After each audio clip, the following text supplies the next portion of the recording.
বর্ণাঢ্য অনুষ্ঠানের সঙ্গে অনুষ্ঠিত হলো MPL T20 knockout cricket tournament অর্থাৎ মধুরা প্রিমিয়ার লিগ। এই খেলাটি মূলত মধুরা যুবকবৃন্দের পরিচালনায় ও সহযোগিতায় হয়ে থাকে। খেলায় উপস্থিত ছিলেন এলাকার বিশিষ্ট ব্যক্তিবর্গ ও সমাজসেবীরা।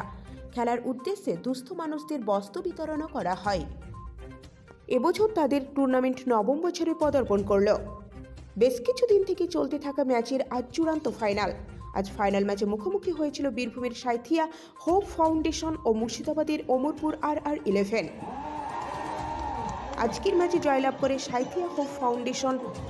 এদিনের খেলায় আশেপাশের গ্রাম থেকে প্রচুর দর্শক খেলা দেখতে ভিড় জমায়। উল্লেখ্য বিষয়, ম্যাচে প্রচুর মহিলা দর্শকের উপস্থিতি লক্ষ্য করা যায়।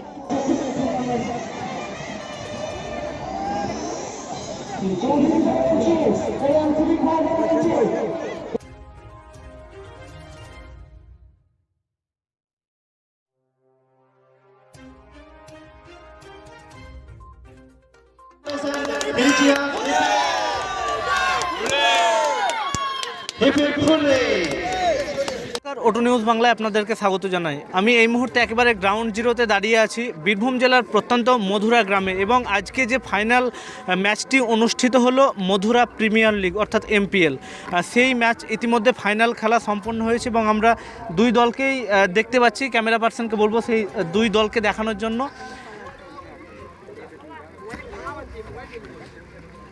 আজকের এই খেলায় জয়লাভ করেছে বীরভূম হোপ ফাউন্ডেশন। আমি তাদের সঙ্গে প্রথমেই কথা বলার চেষ্টা করব। দাদা, আজকের এই যে খেলা এবং এই মধুরা গ্রামের যে প্রিমিয়াম লিগ, কেমন লাগলো আপনাদেরকে জয়লাভ করে? খুব ভালো লেগেছে। এখানকার দর্শক খুবই আমাদেরকে আনন্দ দিয়েছে এবং ওদেরকে আমরা খেলার মাধ্যমে আনন্দ দিতে পেরেছি, এটাই আমাদের খুব ভালো লাগা। আর এই গ্রাউন্ডের অ্যাটমসফিয়ার খুবই ভালো, কমিটি খুব সাপোর্টেড।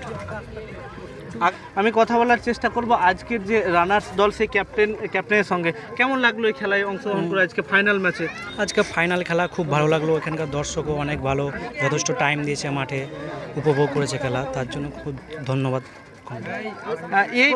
এই খেলাটিকে যিনি ধারাভাষ্যকর হিসেবে যার দায়িত্ব ছিলেন হ্যাপি ইসলাম, তার সঙ্গে আপনি এই খেলাটিকে কিভাবে উপভোগ করলেন?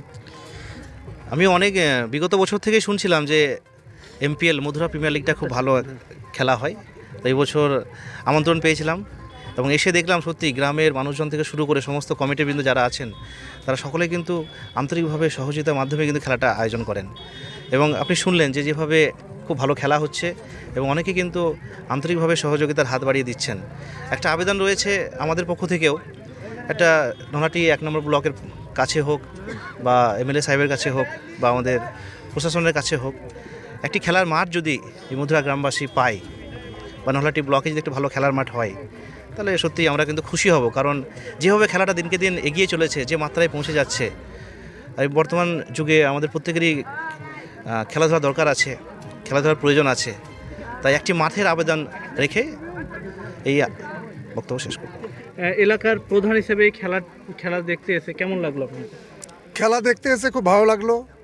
প্রতি বছরই হয়, অন্যান্য বছরের থেকে এই খেলাটা এবছর আরও ভালো হয়েছে।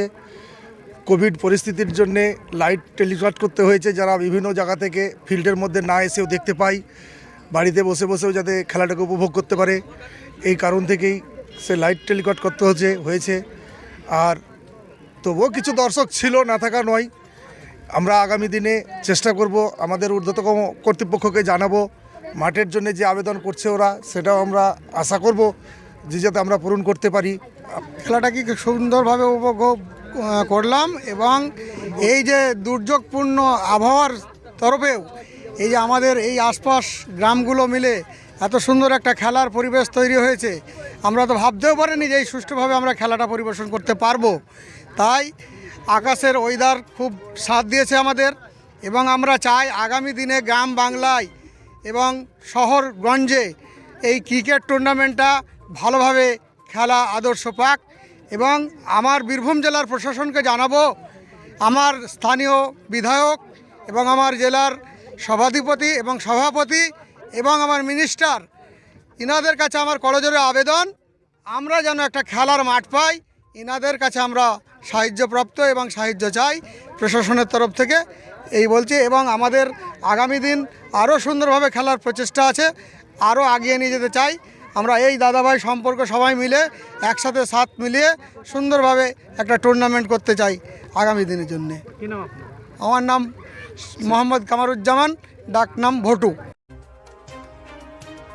আমি হাবিব তানভীর, থাকছি ওটু নিউজ বাংলায়। হ্যাঁ, আর অবশ্যই আপনারা দেখতে থাকুন ওটু নিউজ বাংলা, কারণ এবার বলবে বীরভূম, শুনবে বাংলা। এবার বীরভূমের কথা শুনবে বাংলা। আর অবশ্যই হ্যাঁ, ওটু নিউজ বাংলার ফেসবুক পেজে লাইক করবেন আর ইউটিউবে সাবস্ক্রাইব করতে কিন্তু ভুলবেন না।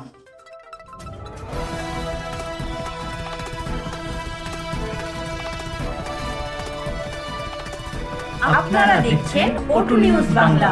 এবার বলবে বীরভূম, শুনবে বাংলা।